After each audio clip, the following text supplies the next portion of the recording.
Hello everyone, it's Jake from Fife Paranormal, and today I'm going to talk about some haunted photography. Now, I am a photographer. I've been a photographer for many years, and one of my favorite things to do is take a buttload of photos every place we investigate and visit. So today I'm going to go over 6 of some of my favorite photos taken at some of my favorite locations, and we're going to talk about these locations and why I like these photos. So the very first photo we have here was actually taken by Chris, not me, and this is of the Djarnet Sanitarium in Stanton, Virginia. Now, the property is closed to people now, so you can't go up to the building, but they used to do ghost tours there. I actually worked security on the last season of tours, but this photo was taken, I believe, 2013 or 2014, I think is when this one was. And it was just so cool being right up to the building, going up, being able to, touch the brick, touch the stairs.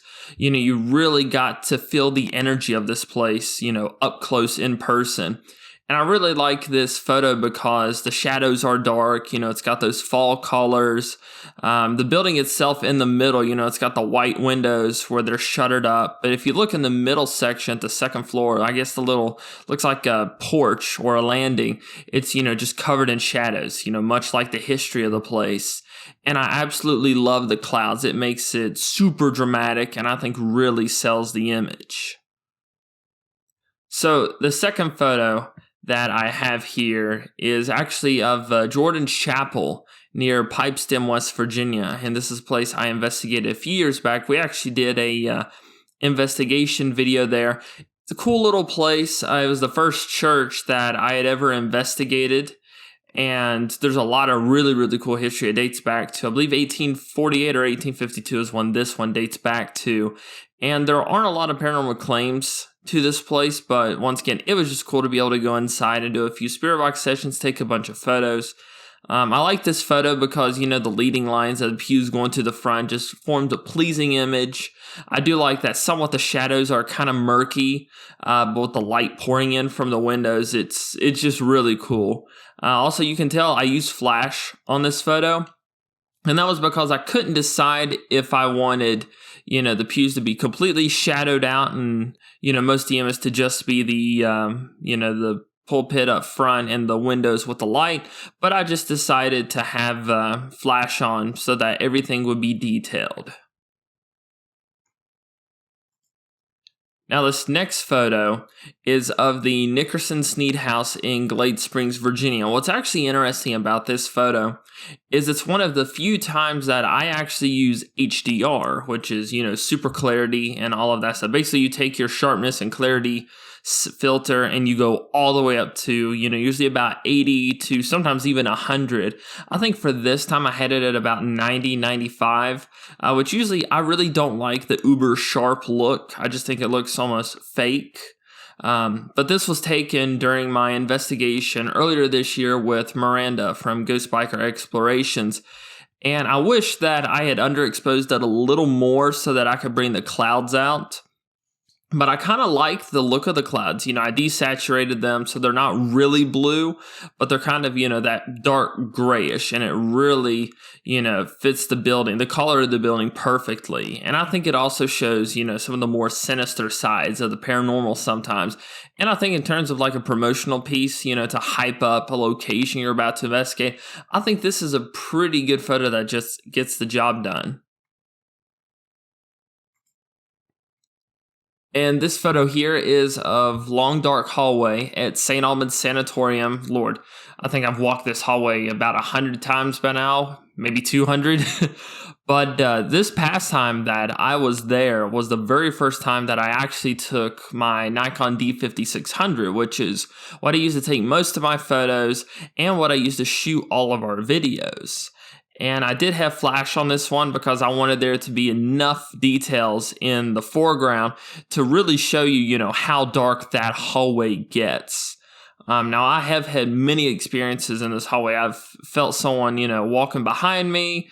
I've heard voices down the hallway, kind of your run-of-the-mill stuff. There was one time we were going to walk down the hallway, and I saw a shadow figure at the very end of it going towards where the dragon's room is. And that was that was a pretty freaky experience, but I think this photo really captures the feeling you get when you're walking down this hallway. And then this photo I took a little bit ago, and it's of the Pocahontas Cemetery. And this part of the cemetery is the most active part. And I really liked how, the tombstones in the foreground are in shadow. And I really like how the sun is only getting through certain parts of the trees.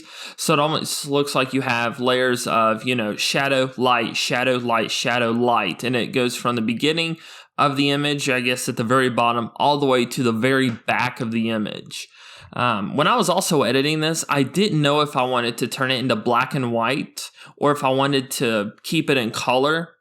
I tried it out in black and white and it looked cool, but it really didn't fit, the vibe that I was trying to get from the image. So I decided to go with color, but I changed up the grass a little bit. I made it a bit more yellow and I desaturated the image. To kind of give it more of, for lack of a better term, kind of a dead look, because, it is a haunted cemetery and all that stuff. I really wanted to bring that out of it. Now, people have seen shadows walking up and down this road before. There's been a few times when I've investigated here, I've heard, shuffling behind me when there's no one there, and that's pretty cool. Also, towards the middle, actually, right third of the image, you're going to see behind the tree branches, you're going to see 3 tombstones. The one in the middle is, if I remember correctly, Nickerson-Snead's grave. And his grave and his spirit are said to be one of the most active in the cemetery. And some people claim that if you're at the cemetery for too long, that he starts to become a little aggressive to try and get you to leave. I've never had that before. I have had, a voice growl before. I've had voices say, "Get out." But, I really don't know if it's him or if it's someone or something else. But I really like this image because I think it captures the haunted or the paranormal potential of the Pocahontas Cemetery. And then this final image is pretty basic, but I really like it. This is of the old Presbyterian Church near my house. This dates back to the, I think, mid-1800s. I think it's 1850s, 1860s. But a lot of these graves right in front of it that you see here actually predate the Civil War. There's a lot of really cool history to this church. I've always wanted to go inside. And it's a really cool graveyard, too. It's huge. It's one of those, you don't think it's a big graveyard, and then you see the back lot, and it just keeps on going. Something else that's cool about this image, it's actually taken on film. I shot this on 35 millimeter film, which is, old school film format. I shot it with my my 1978 Pentax K1000. And I was shooting with Kodak XX film stock, which is actually the same film stock I've been told that they used on Alfred Hitchcock's Psycho. It was same stock that was used in The Lighthouse, which was a great film, came out a few years ago. Also, Schindler's List was another film that used this film stock. And I love the look of black and white, especially when you pair it up with, these old churches and the creepy looking graveyards. And one thing that's cool about this image, if you look at the trees, they're just perfectly shadowed, really dark blacks. Like if I were to push the shadows up or anything, there would be really no information there at all. And then you have the church in the middle, which is light, but it's still gray. And then you don't quite have a white sky. You have almost like a muddy grayish sky.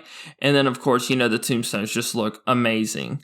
I love the framing of this. I love, of course, the subject matter. I've thought about cropping this a little better to make it, look more pleasing, but I kind of like the full frame look.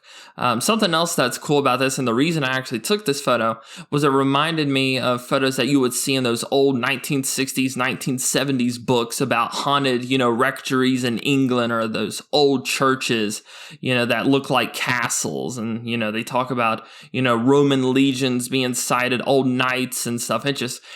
This image for me invokes those memories, and that's one of the reasons that I really like it. So I hope you all have enjoyed this video. It's something a little different. I want to start incorporating my photography a little bit more into our stuff, simply because there's a lot of really interesting stories behind getting some of these images. And also, they're fun to talk about. But like I said, I hope you all enjoyed this video. Leave a comment of which photo is your favorite and why. Don't forget to subscribe if you haven't already. We're so close to hitting 1,000 subscribers. And I hope you all have a great rest of your day.